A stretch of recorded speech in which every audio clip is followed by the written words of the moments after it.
watching the Forefront Church video podcast. And wherever you're at viewing online, we just want to say thank you and welcome. And one of the ways that we can help connect with you is we want to hear from you and where you're at and how we can help. And so head over to forefrontchurch.info after the message and click the Connect tab. It's a great way for us to help you along your spiritual journey as you connect with God and learn about Jesus. And so sit back, relax. We hope that you're challenged and encouraged from today's message.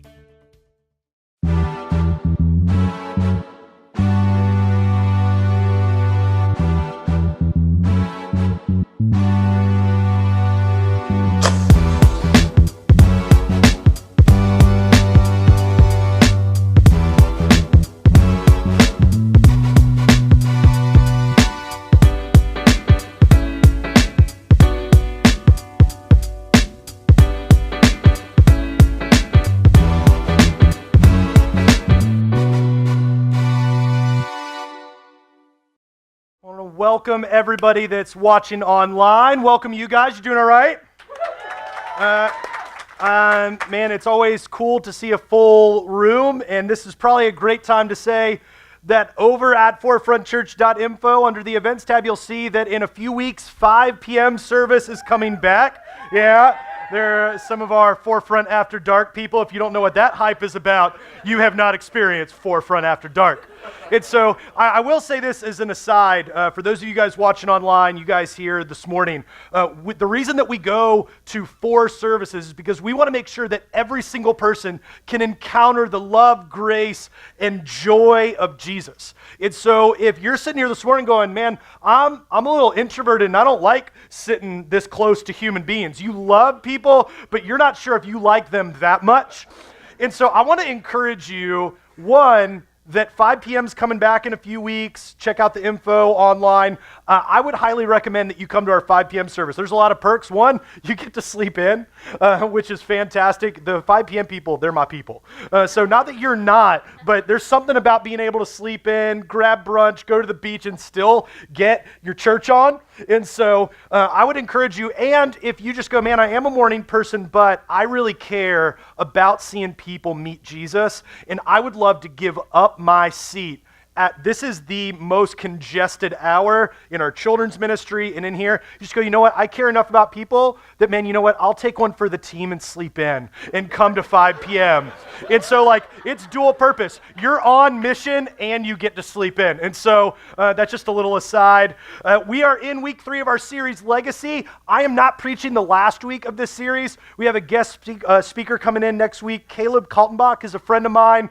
He's written a couple books, one called Messy Grace. He grew up with both of his parents. He found out over time were homosexual. They ended up getting divorced and moving through things. And what is it like to grow up with a mom and dad who are both living in that way and then be a pastor? What does that look like? And then he wrote a book called God of Tomorrow that he's been kind of moving around the circuit and doing. And so he's going to be with us next week.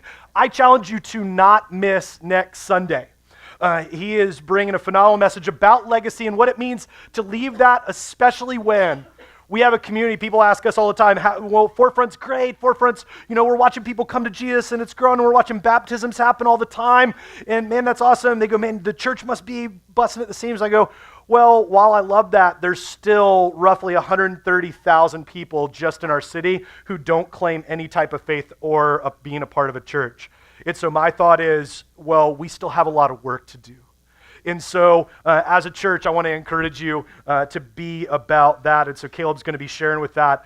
And to give us a little recap, so if you're new with us, I'm glad you're here. If you've been here for a while, I'm glad you're back. Give us a little recap of the series. In week 1, we talked about leaving a legacy well by pouring into other people. And really within our community, one of the kind of hands-on ways we're doing that this week is through an organization called Aid Now that started here as a church. And now they're going to be helping right now, I think the count is like almost 600 kids that are in need, homeless, that we're going to be providing all kinds of things for through them. And there's an amazing event called Project Jumpstart, and you can find all that on our .info page. And so we talked about what does it mean to leave a legacy for people that normally don't get that kind of impact. And then in week 2, we talked about Well, how do we leave a legacy within the context of the people we have influence with?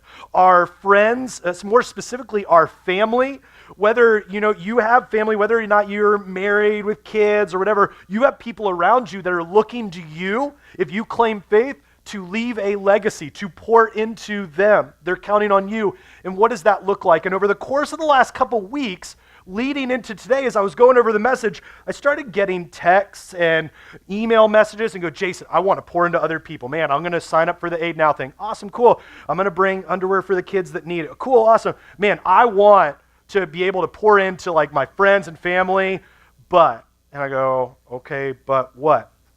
I go, I don't feel like I have a legacy to hand off. I don't feel like I have anything to give anyone. Honestly, I don't feel like I have much worth.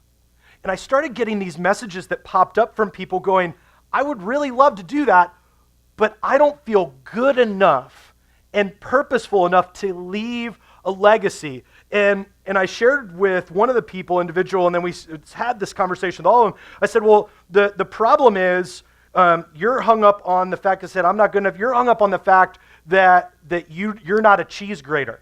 How many of you guys know what this is? It's a cheese grater. For many of you, you don't even know that this thing exists because you just go to the store and you buy the bag of cheese because you live with the first world problems.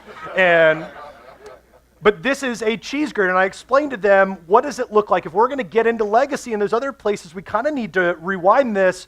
And they go, what do you mean a cheese grater? I'm like, you and I, we are a masterpiece. That God designed you and crafted you in such a way. And so I explained to him, the cheese grater didn't just happen. There wasn't a guy walking through, his shed one day and saw a sheet of metal and goes, you know what the world needs? Not a block of cheese. No. We need little strips of cheese.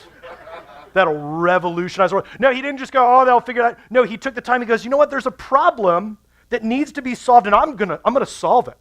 And so he got in there and he took the sheet of metal and he started, moving and carving, doing the things they need to and getting all the little things so that they could, I'm not going to do it on my hand because then I'd bleed out, but that you would get it to the cheese and go, that block of cheese would be so much better if it was made up into little pieces that's going to change the world.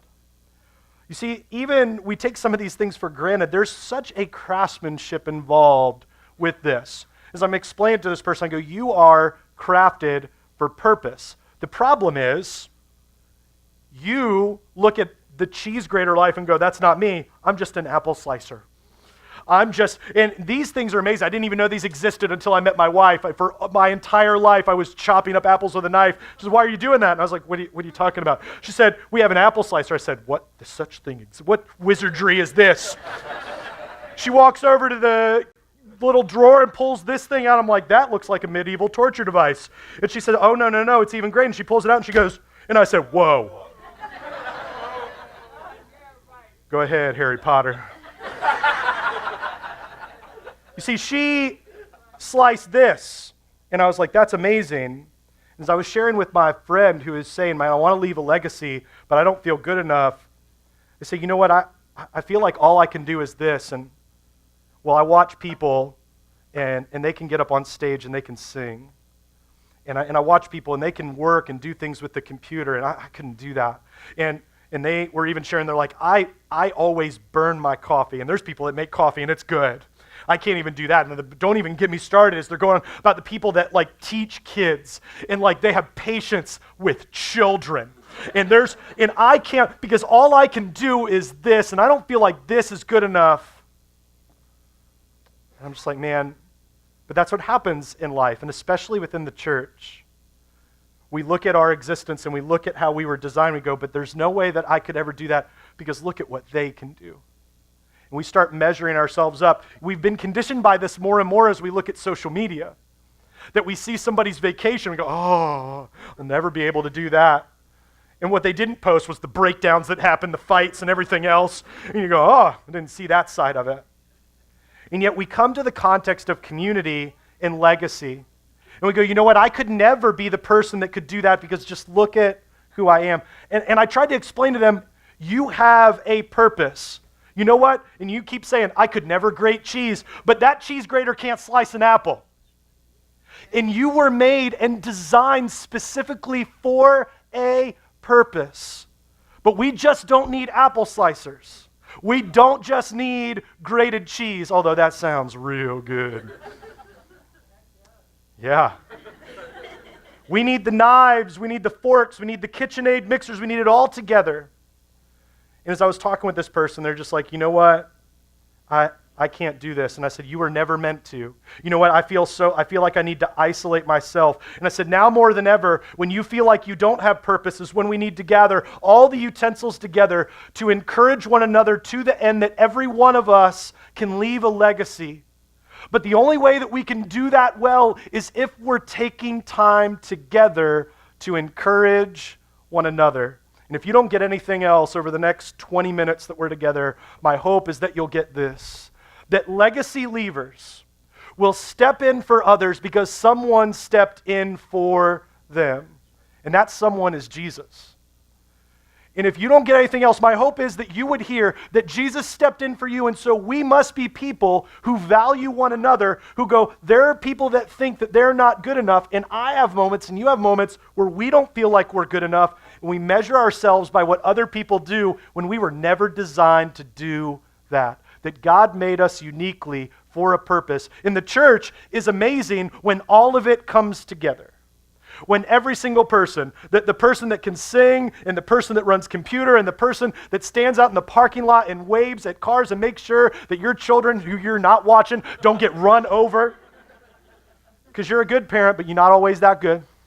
That the person in the back teaching kids to the person that comes in during the week and cleans each and every ball so that the kid that comes and jumps in it doesn't get what the kid last week left. Every single person is valuable.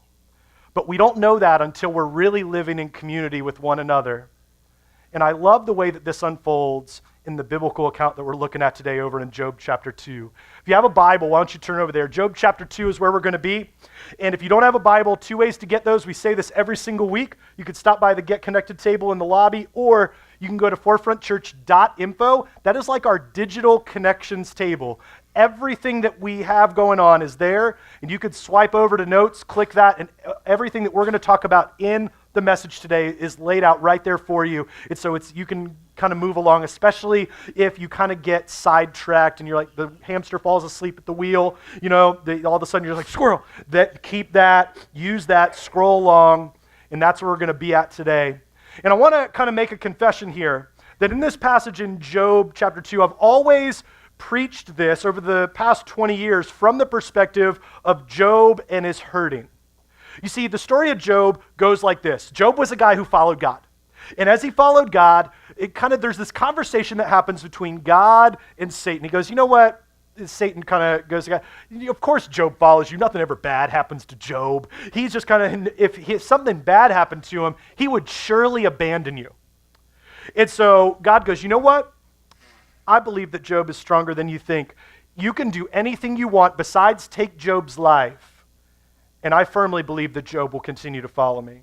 And so Satan jumps in and does exactly that. He takes everything away from Job, his family, all of his possessions, his health, everything goes downhill. And I've always preached this. I probably preached this 100 times in lessons with students and other stuff from the, you hurt, God is with you, you can heal. And have you ever watched a movie or listened to a song and you catch a lyric or catch a scene that after 100 times of watching you go, I've never seen that before. I've never heard that before. And something jumps out that you hadn't seen. And as I was going through and talking with these people, looking at this, there's a part of that in a single verse that jumped out and I go, oh. So I think this story of Job is much less about his hurt and more about the people that he surrounded himself with. See, over in Job chapter 2, we catch up in verse 11. When Job's 3 friends, Eliphaz the Temanite, Bildad the Shuhite, and Zophar the Naamathite, which by the way, those are not, if you're in the baby making stage of life, none of these end up on a keychain at the theme park. So just don't go with like Matt or something, because that's not going to work. Said these guys, his friends, named a bunch of weird things, heard about all the troubles that had come upon him, and they set out from their homes and met together by agreement to go and sympathize with him and comfort him. You see, we get a different picture about Job's plight in a single verse. That while everything has gone away, we get a glimpse into what Job had laid the groundwork for before any of this had ever happened with God. He surrounded himself with people that could come alongside him when things were difficult and when times were joyful. You see, he had what we would call here a small group. A group of people that would encourage, challenge, uplift, and bring him along in things. You see, he was not going to do this on his own. He wasn't going to manage this. Had recently the opportunity to watch an author and speaker. His name's Simon Sinek. You may have seen, he has a video that's been tossed all over the internet about how to reach, guide, and care for millennial generation. And as he was speaking, he wrote this book called Leaders Eat Last. And I've been reading this book, and one of the things that jumped out for me was what it means when we try to manage things on our own instead of coming together with people who can guide us out. He shares this. He says, I know of no case study in history that describes an organization that has been managed out of crisis. And when times are hard and times are difficult, that somehow we're all just going to manage it together. No, every single one of them was led. See, Job in this moment, when he's had difficulties, when he's had trials, when he's had everything taken away, what he wasn't going to do is sit by himself and manage his way to wholeness.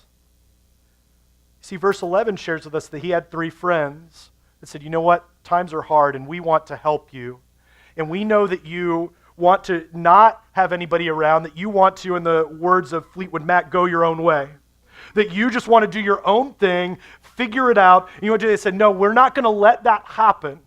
You see, you need to be led, comforted, sympathize with you, and come along and be able to work this out together. See, I wrote down this, and this is what I shared with one of the people that messaged me. He said, we need to be led, and we cannot be led unless we're connected. We cannot connect until we are known. You see, you can come this morning, not talk to anyone, slip in, connect with the message, worship, and leave. And I'm thankful you're here, but you could be anonymous. So you cannot connect until you are known, and we're not truly known until we share life together. And the only place that we really see that here at Forefront Church, to share life together in an intentional way. Yeah, there are other ways, but the one that we've seen bear the most fruit and kind of spring up in people's lives is through a small group. Now you might say my schedule doesn't allow that. I'm really busy. I got a lot going on. I'm pretty important. I understand all those things. I've been praying since before the summer started that every single adult that calls Forefront Church home would be a part of a small group when we start relaunching everything in the next couple weeks. I've been praying specifically for you. And you might say, Jason, I'm really mad that you've been praying for me. And I'll be like, all right.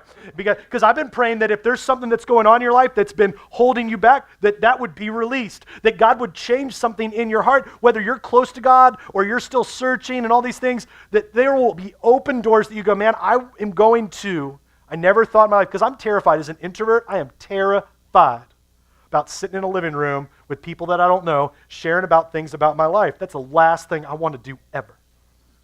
But every single time that I've done that, you know what happens? God changes me. Because he uses the apple slicer and the cheese grater and the KitchenAid mixer and the blender, and everybody sits in a room and they give different perspectives from marriage, from divorce, from being single, from having kids, not having kids, from being in a broken home to growing up in a solid home, and all these different things, and they pour that all in and go, oh, I'm learning what it means to have value and worth. You see, we need people who will pour into us, who stretch us from where we are to where we could be. I'm reminded of this very vividly from one of the classic movies of my time, Ferris Bueller's Day Off. So, all of you cheering, you're my people. If you're not cheering, you have some homework. See, in Ferris Bueller's Day Off, you have Ferris Bueller and you have his friend, what's his name, anybody know? Cameron, thank you. And see, in this, Ferris wants to take his day and enjoy it to the fullest. And well, Cameron is like me. You might not be able to tell or even believe it, but for the most part, other than sometimes going over the speed limit, I am a rule abider. And Cameron is a rule abider. He doesn't want to break the rules. He doesn't want to let his dad down. He wants to, if there is a line and people are cutting, he says, oh, no, I'm going to stand in line. If there is a process, he's going to obey the process. And Ferris calls up Cameron. He says, you need to get over here because he has a car. You get over here in 15 minutes, you're going to have to find yourself a new best friend. So you've been saying that since we were in middle school, and he hangs up on him. And then he sits there and he's like, I'm not going to go, I'm not going to go, I'm not going to go, I'm not going to go, I'm not going to go, I'm not going to go, I'm going. And then he gets in his car and he goes and he meets up with Ferris, and they have an amazing day. And there's a scene where they're at the ball game, and they're sitting there together, and Cameron is now turning a corner because Ferris has drawn out something in him that no other person could, because Ferris knows that there's more for Cameron. And Cameron turns to Ferris in that moment and says, Ferris Bueller, you're my hero. And there's a little bit of kind of this comedic moment, but I think if you dig down and really look at what happens, what Cameron's saying is, you bring out the best in me. You reminded me that I'm not just an apple slicer, that I have more, and that I don't have to grate cheese to have purpose, and well, I'm really good at what I do. And I just wanted to say thanks. You see, we need those people in our lives, or maybe you've heard it shared this way, you become the company that you what? Keep. Yeah. You become the people that you spend time with. Studies show that you actually become the top 5 people that you spend the most time with. That could either be extremely encouraging for you this morning, or you're terrified. Because for some of you, you don't have a lot of friends, and maybe you just have your kids that are around you, like I'm or in an asylum. And for that, solidarity. You see, we need people in our lives that are going to bring out the best in us. And it's not just simply having groups of people that are quote-unquote friends. I think having friends is awesome. But people with intentionality, that's why we say small groups, because you could have people that know you that love Jesus, but there's something about the intentionality of diving into a small group of people for the purpose of sharing and studying, and not just simply going, we're going to go and we're going to study the Bible so we can know more stuff. But we're going to go and we're going to sit and we're going to talk and we're going to pray, because it's going to encourage us the rest of those hours. You have 168 hours a week. You spend one of them here. Well, roughly in any given month, statistically speaking, you spend one of your hours the entire month here, because statistically speaking, people will usually only go 1 to 1.5 times a month to church. And so my hope is that small group is something that you make weekly. But even then, if it's 1 hour, you then have 166 hours left. That time together spurs you on to go, life can be better, and I can live out what we actually talked about instead of just talking and praying about it and moving on. You see, the writer of Proverbs shares with us that walk with the wise and become wise, for a companion of fools suffers harm. Being intentional about who you spend time with, and part of that is being intentional about being in a small group of people who want to learn, grow, and live out what it means to find and follow Jesus. I was reinforced to this end and this truth when I had the opportunity to be with a group of guys over the last 3 years, and this group called Rhythm in 20. It was 20 guys, all between the ages of like mid-20s to mid-30s, and just gathered together, learned, and went to these moments. We spent a time in Colorado, time in California, another time in Colorado. It was really tough. But I didn't know anybody going into this adventure. And so I was terrified. As an introvert, going and meeting 20 people to open up and share about your feelings is very scary. And so we were dialed into a group of people, and this picture was taken the last year. We had hiked up this mountain, and just a beautiful view at the top of the mountain. There was this little lake that was there. And I feel all of those feelings kind of rushing back when I look at this. But I was reminded about intentionality when I look at this photo. You see, this was the last night of the last year that we were gathered together, as all of us sat by the fire. And what I noticed were 2 things. One, I noticed the guys that weren't there, who started the journey with us at the beginning of year 1, who weren't intentional about making it a priority and fell off by year 3. Who we found out through some of their stories that they didn't take it seriously, that life had overwhelmed them. You see, but some of the guys in the group had had the same circumstances happen to them, but they decided that they were going to be intentional, because in the group of 20, they break it down into groups of 5. And in my group of 5 was this guy here, Nathan.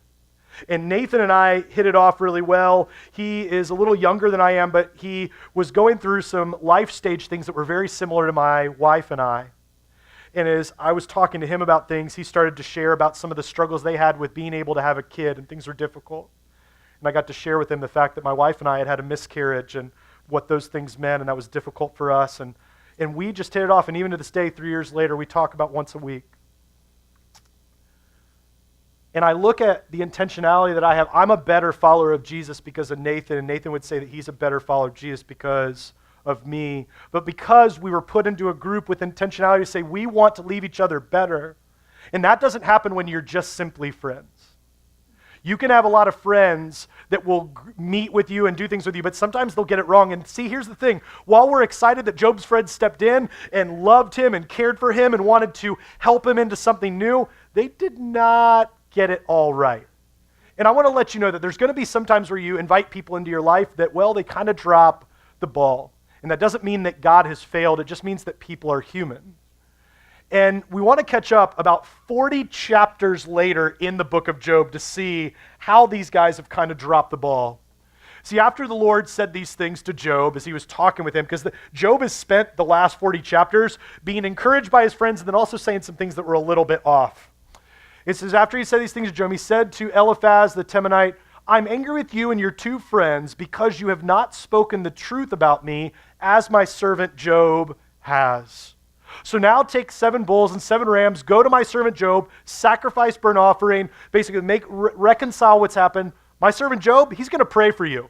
And I will accept his prayer and not deal with you according to your folly. Basically, in our terminology, God doesn't say this, but like kind of, you haven't done well. You've kind of gone off track. And Job's going to intervene, or else that I would have dropped the hammer. But he cares for you, and he's going to pray on your behalf. And if you've ever thought about the power of prayer, God goes, I would have done this, but look, he's coming in and he's intervening. This is what happens. I'm going to deal with you. I'm not going to do that. You have not spoken the truth about me, but Job has. So Eliphaz, Bildad, and all the other guys that you won't find on a little nameplate keychain did what the Lord told them, and the Lord accepted Job's prayer. And I love this. After Job prayed for his friends, the guys who showed up, who didn't get it right, but loved him and did all those things, God restored his fortune, gave him twice as much as he had before. See, there has to be some intentionality about who you surround yourself with and how you engage that. And I would say it this way, that, well, the only way friends can drastically change your life is to have drastically different friends. Now, I'm not saying, you might hear this morning and go, Jason, do you mean that I need to abandon any of my friends that don't care about Jesus? And that is not what I'm saying. Don't go home and unfriend all your friends on Facebook and call them up, go, my pastor today told me, can't be friends with you. That's not the case. I have plenty of friends that don't go to church, don't follow God, all these things. What I am saying is there is going to be a tight-knit group of people, what I would say is your small group, that you really dig in. That you may have friends that are out there, but if you don't have friends that are really intentionally digging into your life and help you, that they've never said anything that has caused you to go, I don't really like what you said very much, then they're just hangout friends. They're not help you grow to who Jesus called you to be, friends.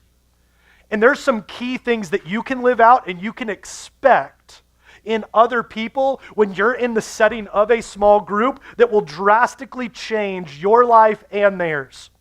And if you want to look there, I think there are 3 things that are evident in every person that wants to leave a legacy in other people's lives and wants other people to pour into theirs. And the first one is this, that if you want to see how does that look?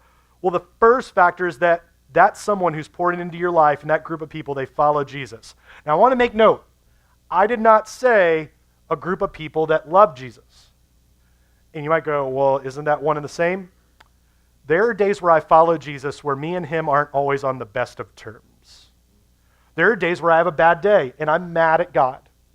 Now, does God big enough to take all that? Or are there days where I'm a little off? Or are there days where you're a little off? If you say no, then you have days where you're off and you also aren't telling the truth. And so let's just add that to the list. Because every single one of us have these moments. And so we need people who, whether it's a great day or whether it's a hard day, that they choose to follow Jesus because Jesus was faithful to me and to God, and I'm going to faithfully follow him even on the days where I don't always feel like it. You see, a lot of times we base our following Jesus and following God on feeling. Oh, today's going to be a good day. Praise the Lord. Woo. I'm going to follow him. Everything's good. I got the front parking spot. My kids all got up. No one's arguing. We made the lunches. They all got off to school. They're happy and smiling. No one hurt one another. Got to work. My kiosk was good. You know, all this stuff. My desk was fine. I didn't have anybody sending me mean emails. Got home. Woo! It's a good day. I'm going to follow the Lord. You know what? Most days are not like that, friends. Most days are a little chaotic and messy. And you need people, and I need people in our lives who say, even if it's a good day or bad day, I'm going to follow Jesus. We need to emulate that and live that out, and we need other people in a small group setting that will do that for us too. We also need, if we say, all right, how are we going to do that? There's two other factors. First one is to practice empathy. One of the things that we see from Job's friends is they don't just show up and go, man, that stinks. They go, you know what? Life is difficult and our hearts are breaking and we feel how you feel. And we're not going to shame you for the fact that you're going through this and you're having all these things. We're going to sit alongside you. And we're not going to point fingers and call you out and all these things. We need to take some time to go, you know what? Me too. I've had those days too. Because legacy leavers choose to follow Jesus and go, you know what, I want to be here even in the difficult times. But legacy leavers don't just follow Jesus and show empathy. Because if we do that and we don't help them through it, then we're being dishonest to the complete call of Jesus. Because then it's just the friend that hangs out. You guys go shopping, you go hunting, you go do whatever. You don't really hold each other accountable and do everything. And that's why the third piece is so huge in your life and mine. That's the friend calling now to let you know. Is we need to embrace honesty. I love devices. I'm not upset by it at all. Embrace honesty. And we say this all the time, and you may be tired of hearing it, but you and I need people. Love God and love you, but love God more than you. Say, go, I love you, and while I'm going to show empathy, and I'm going to follow Jesus, I need to let you know that the route you're going down isn't okay. And I want to help you out in this. And I'm not going to, remember a few weeks back, we talked about being lifeguards and not life coaches. That we're not just going to point to people's lives and go figure it out. That we're going to jump in and go, I care, how can I help? That means sometimes you're going to have a friend that's broken and hurting and they just want to sit and wallow and do their thing and just be alone, and you just show up at their house with food and you start doing their laundry. They're like, I don't want you here. Go, I don't care what you want. Well, I just want to be alone. Cool. You can be alone with me. That you have friends, that you need people we have people in our lives that have been a part of our small group setting who, when I did not want to, because I've battled anxiety, depression, all those things, where I didn't want to get up, where my friends showed up at my house and took me out. And I'm like, I don't want to go. They're like, we don't care what you want. Because they knew what was best for me. And you and I need people like that. And you're not going to get that simply by having friendships. Because friendships, while they're great, are not specifically intentional to say, I'm going to be invasive in your life, you're going to be invasive in mine. And that sounds super scary, and I want to let you know it is. But you want to leave a legacy? Legacy leavers surround themselves with different people because they want a different outcome for their life and others. And if you want to keep doing the same thing, your life will end up the same way. But if you want to leave a legacy, something has to change. And my prayer over this whole summer, that in the next couple weeks, when we start doing small groups, you're sitting here thinking, he's been praying for me to be in a small group, and I'm not in a small group, and I don't like him praying for me on that. My schedule's crazy. I don't really want to open up. I don't want to sit in a stranger's home. I know, me too. But God called us to more. If you want to leave a legacy, then you have to start changing and doing things drastically different so you can have a drastically different outcome. And that starts by opening up your life to others. My prayer is that you'll want that and that you'll actually take action. Would you pray with me? Thanks for tuning in to the Forefront Church video podcast. Our hope and prayer is that this has left you encouraged and challenged you in your faith. And you might have some questions and some ways that you want to figure this out, and we want to help with that.